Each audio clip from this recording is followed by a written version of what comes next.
আসসালামু আলাইকুম। চলুন সহজভাবে একটি সহজ রেসিপি শেয়ার করছি। তা তো আমি নিয়েছি 4টা নতুন আলু। আলুগুলো আমি খোসা ছাড়িয়ে নিয়েছি। এবার আলুগুলোকে আমি একটা গ্রেটার দিয়ে গ্রেট করে নিয়েছি। আমি মোটা পাশ দিয়ে করে নিচ্ছি। আপনারা চাইলে এটা হাতেও করে নিতে পারেন।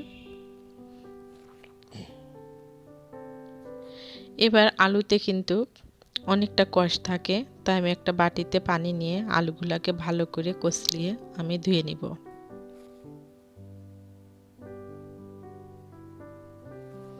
আমি একটা বাটিতে একটা ছাঁকনি বসিয়ে দিয়েছি।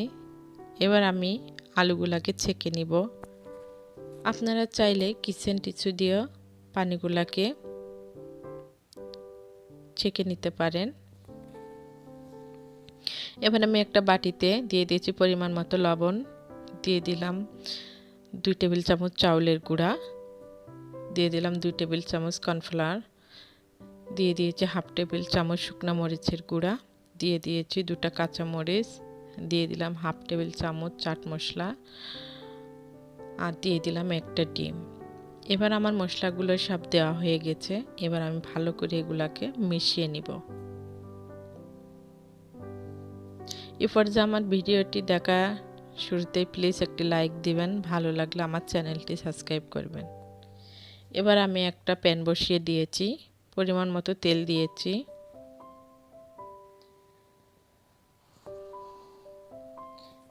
এবার আমি চামচ দিয়ে এগুলাকে সুন্দর করে একটু পাতলা করে আমি এগুলাকে বানিয়ে নিব।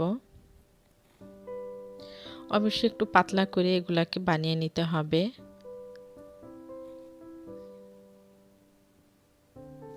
তাহলে অনেকটা মচমচে হবে। এটা খেতে বেশ ভালো লাগে। আপনারা চাইলে বাচ্চাদের টিফিনেও এটা দিতে পারেন।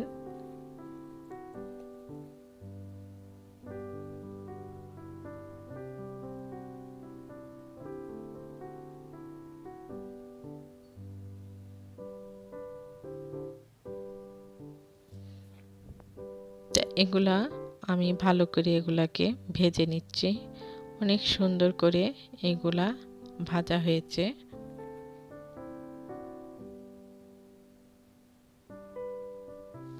এভাবে করে আমরা তৈরি করি বাচ্চাদের টিফিনে বা বিকালে চায়ের সাথে, বেশ ভালো লাগে এগুলা খেতে।